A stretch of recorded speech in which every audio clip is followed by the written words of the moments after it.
Bonjour et bienvenue au Studio Air Cosmos dans lequel on a le plaisir aujourd'hui de recevoir Michel Goya. Michel Goya, bonjour. Bonjour Xavier. Est-ce que tu peux nous rappeler ton parcours? Oula, je suis un ancien militaire, j'ai fait la plus grande partie de ma carrière dans les troupes de marine, donc nécessairement j'ai fait une partie tout à fait opérationnelle dans les années 90 on va dire, j'ai fait un certain nombre d'opérations militaires dans des régiments d'infanterie de marine. Ensuite j'ai une deuxième carrière, pas deuxième partie de carrière plus intellectuelle on va dire, où j'ai participé, enfin j'étais à plusieurs organismes d'analyse de conflits, de retour d'expérience, j'étais conseiller du chef d'état-major des armées et j'ai quitté l'armée en 2015. Je précise au point de départ que j'ai commencé comme sous-officier dans cette institution dans laquelle je suis resté 30 ans. Et depuis 2015, je continue à faire de l'analyse de conflits en réalité. Et justement, c'est aussi pour ça qu'on te voit aujourd'hui. Ton dernier ouvrage qui vient de paraître, L'ours et le renard, avec un retour sur la guerre en Ukraine. Donc si tu veux bien, on va faire un petit panel du passé et surtout se projeter sur cette fameuse contre-offensive. Alors, premier point, est-ce que tu peux revenir avec nous sur les différentes étapes de ce conflit jusqu'à maintenant, les différentes phases du conflit? D'accord, alors il y a plusieurs séquences qui durent en général un mois à 3 mois dans ce conflit sur 15, on est au 15e mois si je me souviens bien. La première, bien évidemment, c'est cette phase qui se voulait rapide, cette offensive à grande vitesse, pour reprendre la terminologie ex-soviétique, qui voulait s'emparer d'une grande partie de l'Ukraine, s'emparer de Kiev, décapiter le pouvoir, encercler le gros des forces ukrainiennes, etc. Bref, une opération qui se voulait décisive en l'espace de quelques semaines. Bon, comme cette opération a partiellement réussi, mais c'est tout est dans le partiellement, hein, donc elle était condamnée à réussir complètement ou c'était un échec. Hein. Donc elle a réussi dans le sud. Effectivement, les Russes se sont emparés de toute la partie au sud du Dniepr. Ils ont même fait une tête de pont de là. Ils ont s'emparé de Kherson, de Berdiansk sur la mer d'Azov, etc. Ça, ils ont bien réussi, effectivement. Mais comme toujours, c'est quand il y a un grand succès, c'est qu'il y a des gens plutôt bons d'un côté et des gens qui n'ont pas été bons de l'autre côté. Et pour le coup, les Ukrainiens, dans cette affaire, doivent s'en mordre les doigts parce que maintenant, ils doivent reconquérir une zone qu'ils ont perdue en quelques jours, alors qu'a priori, c'était la zone peut-être la plus facile à défendre. Bref. Mais dans le nord, la phase principale, c'était dans le nord, c'était autour de Kiev. Et là, on a assisté pendant plusieurs semaines, jusqu'à la fin du mois de mars, à une grande bataille autour de Kiev, une grande bataille dans la profondeur du dispositif, qui a été évidemment gagnée par les Ukrainiens assez brillamment. Les Russes ont beaucoup de pertes. Le total des pertes matérielles estimées de la guerre, de toute la guerre, quand on examine ça en détail, on s'aperçoit que 20% de toutes les pertes matérielles estimées de la guerre, c'est dans ce premier mois, jusqu'à la fin du mois de mars à peu près, et essentiellement autour de Kiev. Donc c'est quelque chose qui a vraiment cassé quand même l'armée russe, et je pense que ce n'est pas complètement remis par la suite. Plus de 2000 équipements perdus, Exactement. blindés pour l'armée russe dans le nord. Exactement. À cette période. Donc c'est à peu près 20% du total de toute la guerre. Hein. Donc c'est considérable. En un mois, ouais. En un seul mois, un premier mois. Changement de paradigme, enfin changement de stratégie côté russe à ce moment-là. La guerre de mouvement se transforme en guerre de position que les Ukrainiens acceptent finalement. Ils auraient pu après tout continuer à essayer de faire une guerre de mouvement dans laquelle ils étaient plutôt bons. Mais non, là ils acceptent cette guerre de position qui leur est pourtant plutôt défavorable. Et là c'est pendant 3 mois, enfin du mois d'avril jusqu'au début juillet, on a vraiment ce qu'on appelle l'opération Donbass, hein, donc la concentration des efforts russes pour s'emparer complètement du Donbass. Ça réussit partiellement. À ce moment-là, les Russes ont encore une grande supériorité de moyens. Ils peuvent disposer à fond de leur atout majeur, qui est leur artillerie. Hein, ils réussissent à s'emparer de Mariupol, bien sûr, qui était assiégé depuis le début de la guerre, et de 2 villes sur les 4 qui étaient objectifs. 2 villes, Severodonetsk, Lysychansk. Et à ce moment-là, d'ailleurs, début juillet, on se pose quand même de sérieuses questions sur la suite. Et puis ça s'arrête. Les choses s'arrêtent d'un seul coup. Au mois de juillet, il y a une arrêt des opérations. On s'aperçoit que toutes ces opérations aussi ont quand même usé. Alors, on a usé les deux parties. Hein, les combats étaient très, très violents. Mais finalement, ont usé toute la capacité offensive russe. que cette armée russe diminue en capacité avec le temps. C'est-à-dire qu'il continue à essayer, mais par contre, le front est vraiment figé, il n'y a plus de progression sur l'été 2022. On est en situation de rendement très décroissant, et les choses s'arrêtent, et on s'étonne, mais voilà, les Russes, en réalité, n'ont plus de moyens, plus de capacité. Et inversement, l'initiative est prise par les Ukrainiens, parce que là aussi, ils mobilisent leurs forces, ils sont montés en puissance, aussi avec, évidemment, l'aide matérielle occidentale. À ce moment-là, l'apport considérable, c'est surtout dans le domaine de l'artillerie. Et tout ça permet aux Ukrainiens, effectivement, de reprendre l'initiative au mois de septembre, et là, on a une phase de succès ukrainien, septembre-octobre, avec 2 grandes victoires. Après Kharkiv, là, il y a une percée, je pense qu'on en reparlera. Voilà. Et puis au sud, une bataille très différente, mais qui se termine quand même par un succès majeur, qui est la réduction de la tête de pont au-delà du fleuve Dniepr.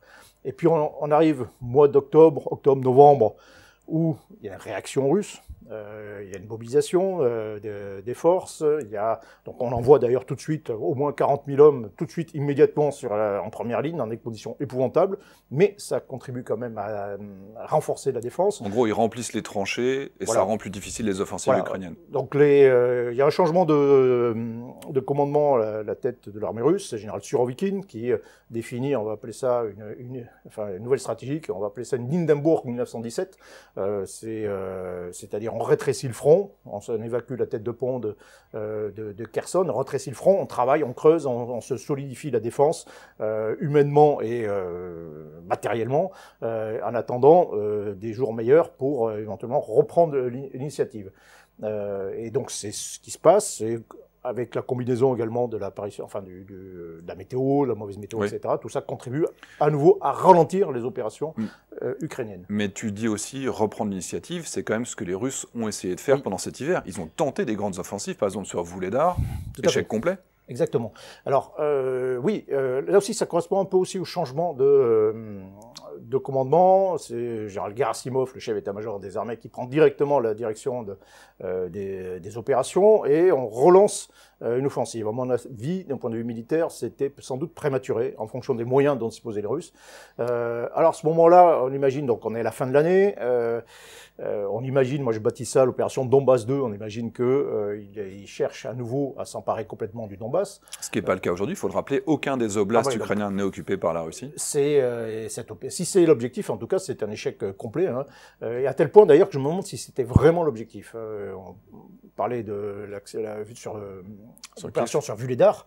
Je me demande si, alors je suis pas le seul, mais en fait si c'était pas des opérations simplement très limitées visant à, au contraire, solidifier la défense. Vuhledar, c'est une excellente position d'attaque pour les Ukrainiens. C'est une position en hauteur, et là c'est une base de départ très importante pour les Ukrainiens. C'est pas en soi, c'est pas un objectif majeur, c'est pas Kramatorsk, c'est pas Sloviansk, mais Bakhmout n'est pas un objectif majeur non plus. C'est vrai, mais à la limite, on est sur cet axe.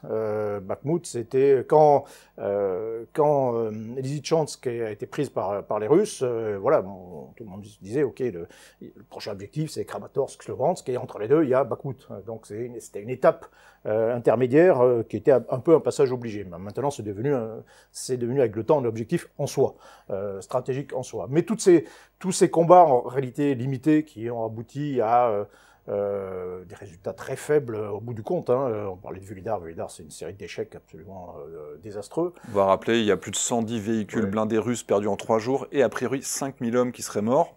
Échec complet de l'opération. Complet. Alors, ce qui est échec qui est intéressant aussi, ce qui montre aussi la perte de capacité de cette armée russe, qui a en volume humain à récupérer, on va dire, des forces, qui matériellement tient à peu près la route grâce à ses stocks, mais qui en termes de compétences, et notamment de compétences offensives, organiser une offensive, ça suppose de coordonner des moyens très différents à tous les niveaux, coordonner de l'artillerie, des appuis, de l'appui anti-char, des mouvements de blindés, des mouvements d'infanterie, enfin ça demande beaucoup de coordination. Et là, visiblement, il n'y en a plus. Alors, on va juste rappeler l'évolution du terrain. Mois de mars, la Russie progresse de 1 km². Avril, ils progressent de 5 km², et après au mois de mai, ils ont reculé plusieurs centaines de km², notamment dans la zone de Vuhledar et autour de Bakhmout, dans lequel les Russes ont pris la ville, mais par contre sont en train de reculer autour. Oui, alors, donc échec. Si on regarde maintenant cette fameuse contre-offensive qui est en train de se préparer, tu l'as dit, la contre-offensive de l'automne dernier a permis de reprendre 20 000 km². Oui. Est-ce que celle-ci a des chances d'être plus intéressante, plus efficace, qu'est-ce qu'ils sont mieux préparés? Alors d'abord, il faut rappeler que les Ukrainiens sont un peu obligés de lancer de grandes opérations aussi. Leur objectif, c'est de libérer tout le territoire des forces russes. Bon, ben là, il n'y a pas 36 solutions. Et ce, dans un délai, on va dire, raisonnable, c'est-à-dire dans l'espace d'une année, quoi. Donc pour ça, il n'y a pas d'autre solution que de lancer des grandes opérations, de casser le front, de percer le front, d'aller planter le drapeau sur un objectif important et de faire le plus de mal possible à l'armée russe. Donc ils sont condamnés aux grandes opérations. Ces grandes opérations sont offensives, sont rendues compliquées par le fait que le terrain est quand même très solidement maintenant défendu, et il est plus qu'il l'était en septembre dans la province de Kharkiv. L'offensive ukrainienne à Kharkiv en septembre, c'était un peu une offensive d'opportunité, une opération d'opportunité. Les Ukrainiens repèrent qu'il y a une faiblesse dans le dispositif russe, ils réunissent des forces assez rapidement, ils montent une opération assez rapide, assez brillante, et puis ils attaquent, ils percent le front. Donc là, on n'est plus dans cette configuration. Les Russes ont travaillé, ont constitué des lignes de défense, en particulier notamment dans la zone sud. Ouais. Et donc là, les Ukrainiens sont obligés de mener des grandes opérations dans une zone où ils peuvent avoir un espoir de percer. Je dis ça parce que attaquer, bon, alors je passe sur toute la région du fleuve Dniepr, qui constituait déjà en soi un obstacle majeur à une grande opération, et qui évidemment depuis la destruction du barrage de Novakhovka constitue encore plus un obstacle. Bon. On est d'accord que c'est une opération qui est à 100% favorable à l'armée russe, oui, qui va pouvoir totalement libérer ce front. En général, les opérations, les inondations, historiquement, c'est toujours le défenseur celui qui est en position défensive qui les met en place. Les Ukrainiens avaient inondé une partie du territoire au nord de Kiev pour retarder les Russes. Donc oui, bien sûr, c'est à 95%, on va dire, c'était une opération russe. Ouais. Ça paraît assez évident. Mais attaquer dans la région de Bakhmout, on va dire au plein centre, dans la région de la province de Donetsk, qui est la zone en réalité très dense, qui est très, très fortifiée depuis 2015 en réalité.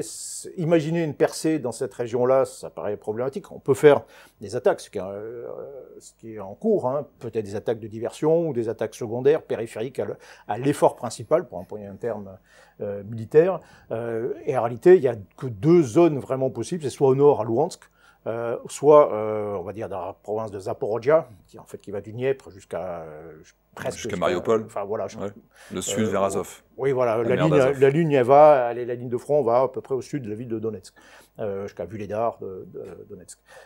Soit dans cette région. Bon, d'un point de vue stratégique, c'est cette région qui offre le plus grand intérêt. La plus pertinente. Vous percez, vous allez au mieux, vous allez jusqu'à la mer d'Azov, et là vous coupez complètement le dispositif russe en deux. Vous allez même jusqu'à Melitopol, c'est le centre routier, c'est le carrefour de tous les axes de la région, et là vous avez aussi une victoire décisive.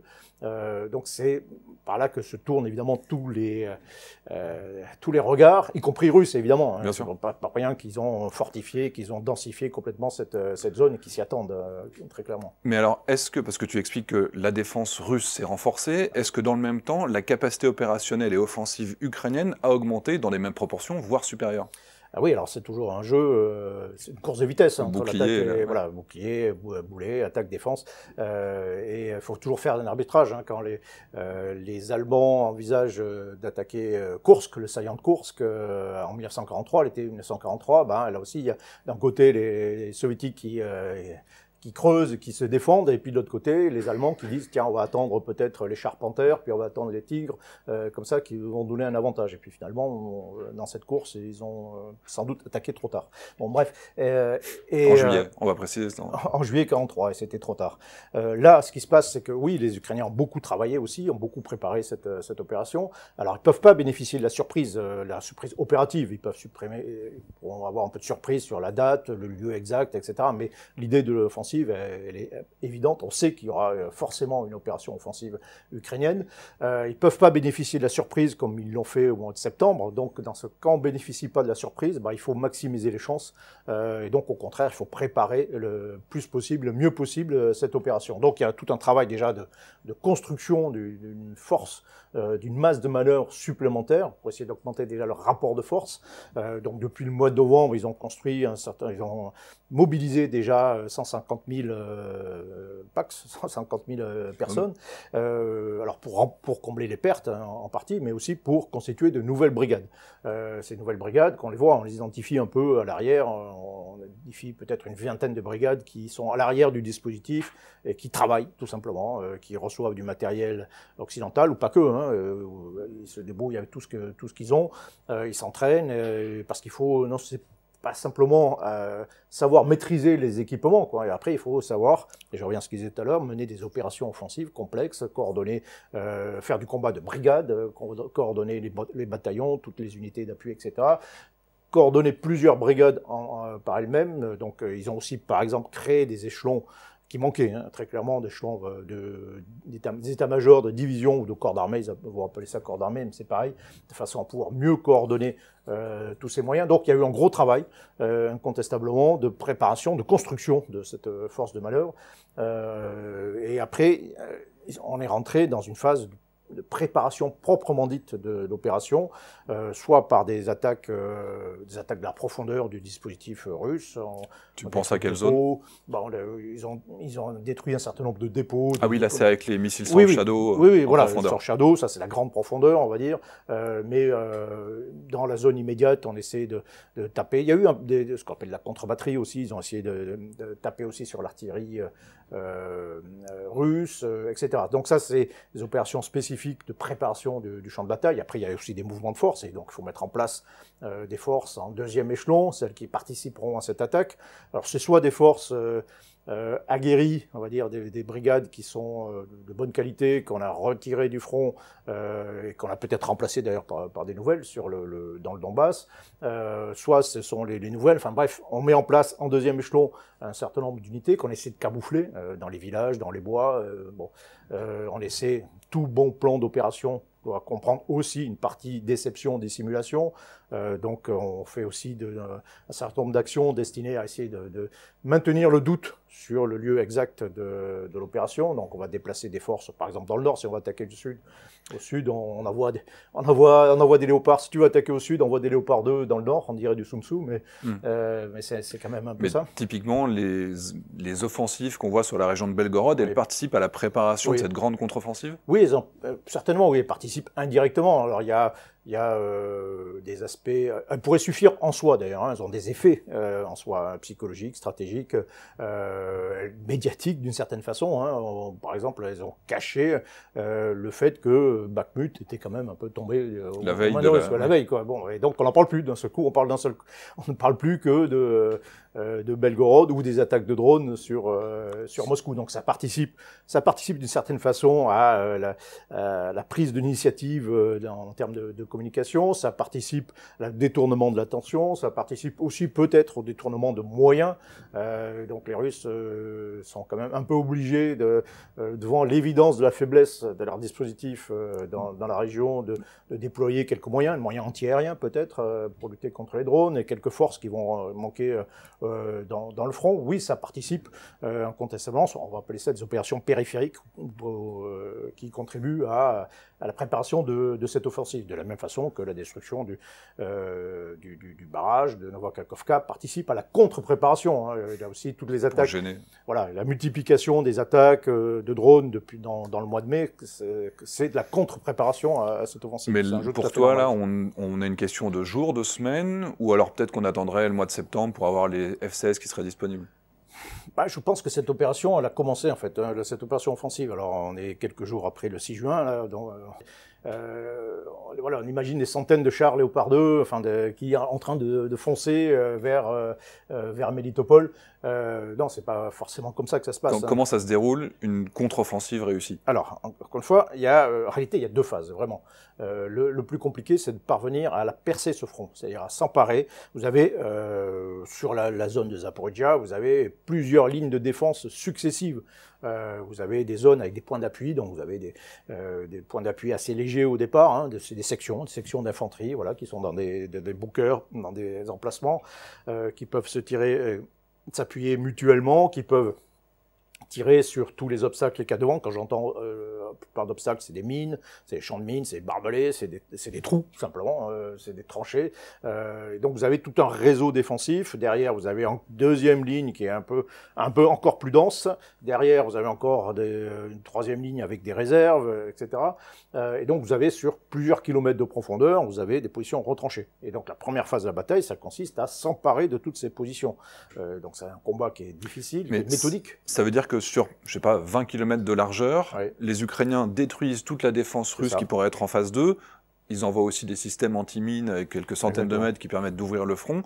Et ensuite, ils essaient d'avancer. Il n'y a pas de préparation lourde avec les avions, avec tous ces éléments. Oui, comment dire, il y a cette bataille de l'avant où le génie d'ailleurs a une importance considérable. Hein, on s'est beaucoup concentré sur les chars, etc. Mais les Américains ont aussi envoyé beaucoup de matériel de génie, de matériel de bréchage, de systèmes anti-mines, etc. Donc qui sont essentiels, hein, pour cette phase. Vous pouvez avoir simultanément comment dire, si vous voulez faire les choses proprement, si vous avez les moyens, vous bloquez la zone, vous encagez la zone, c'est-à-dire vous allez tirer, faire des frappes d'artillerie en arrière de la zone d'attaque pour essayer d'empêcher les renforts d'arriver, pour paralyser les mouvements, soit avec de l'artillerie, soit peut-être nouveau avec des drones qui contribuent à ce harcèlement arrière des Russes. Donc on est déjà quand même un peu dans ce schéma actuellement, hein, dans la zone Zaporijia, plus exactement près de Vuhledar. On a 3 brigades qui sont déjà à l'assaut, qui ont déjà conquis plusieurs dizaines de kilomètres carrés. Ils ont conquis en une journée presque autant que Wagner à Bakhmut en X mois, voilà, en 6 mois. Hein. Donc quand on commence à parler de kilomètres carrés dans des positions retranchées, ça veut dire que là c'est sérieux, quoi, hein. Donc on avance. Les Ukrainiens avancent dans ce réseau fortifié. Et on va préciser que dans cette zone, il y a eu 8 tirs de Storm Shadow en une seule nuit, il y a quelques jours. Aussi spécifiquement sur des postes de commandement et des stocks de munitions qui étaient à l'arrière. Oui, voilà, donc il y a des tirs d'artillerie qui sont dans l'immédiat de la profondeur du dispositif, puis après, avec tous les moyens de frappe à longue portée, les HIMARS, les lance-squattes multiples, toutes les munitions aériennes, JDAM, etc., enfin tout ce qui peut taper au-delà de 40 km, qui tape sur généralement les postes de commandement, qui essaie de paralyser ou d'entraver ou de freiner autant que possible l'action des forces russes qui sont en arrière, l'arrivée éventuellement de réserve. Et est-ce qu'on peut imaginer quelque chose aussi spectaculaire en vitesse que ce qu'on a vu par exemple autour d'Izium, où le front russe s'était complètement effondré avec des chaudrons dans lesquels les Russes étaient restés encerclés, ou alors ça va reculer d'une manière un petit peu plus organisée? Je pense que, alors c'est difficile de percer, hein, dans cette guerre. Il y en a eu 2 percées véritables, hein. Il y a eu une russe le 9 mai, voilà, à Popasna, c'est près de Bakhmut, hein, où d'un seul coup ils ont percé le dispositif, ils ont progressé de plusieurs kilomètres, voire même, autant que je me souviens, moins de dizaines de kilomètres. Et ça a changé complètement la donne, hein. Petit à petit, tout le front ukrainien s'est retrouvé un peu sur le reculoir, hein. Ils n'ont pas pu, voilà, ça a menacé les Lysychansk, les Severodonetsk, et ça a été un élément décisif, hein. Et puis, bien sûr, il y a la percée du côté de la province de Kharkiv. Et je reviens sur un dispositif qui était assez faible, hein, même très clairement très faible. Là, on est sur un dispositif qui est beaucoup plus dense, qui est beaucoup plus dur. Donc, il faudra des jours, certainement, avant d'arriver à se dire, ce qu'on appelle un terrain libre, quoi, arriver aux zones, oui, là, on peut avancer beaucoup plus vite, quoi. Alors, soit c'est les forces qui ont mené l'attaque qui continue. Généralement, on fait plutôt appel à des forces de deuxième échelon qui attendent, qui sont pas très loin, même si sont quelques dizaines de kilomètres derrière, c'est pas très loin, hein, ça se fait en 1 heure, et qui vont essayer d'exploiter une première ouverture. Voilà. Mais ils vont buter là aussi rapidement sur d'autres points d'appui, hein, sur Tokmak. On pense beaucoup à la ville de Tokmak, qui est peut-être l'étape suivante, mais qui est là aussi elle-même constitue un point d'appui important. Tu penses que les Ukrainiens chercheront à reprendre les villes comme les Russes l'ont fait avec Bakhmout, ou qu'ils vont plutôt chercher à les encercler, passer derrière comme ils l'ont fait à Izium, par exemple? Oui. Après, il y a le terrain qui commande. Hein. Il faut voir par où on peut passer, quels sont les axes. Le problème, c'est que ces points d'appui Tokmak, par exemple, c'est un carrefour. Un carrefour de piste. C'est difficile de passer autour. Voilà, en réalité, toutes les villes, on regarde dans le deuxième échelon, toutes les villes qui constituent un peu de carrefour ont été fortifiées par les Russes. Il y a des unités qui sont en place déjà. Il y a Wagner, d'ailleurs, qui est aussi un peu dans le secteur. Donc, contourner peut-être, ce qui est le plus logique, mais dans tous les cas de figure, à un moment donné, il faudra quand même s'en emparer.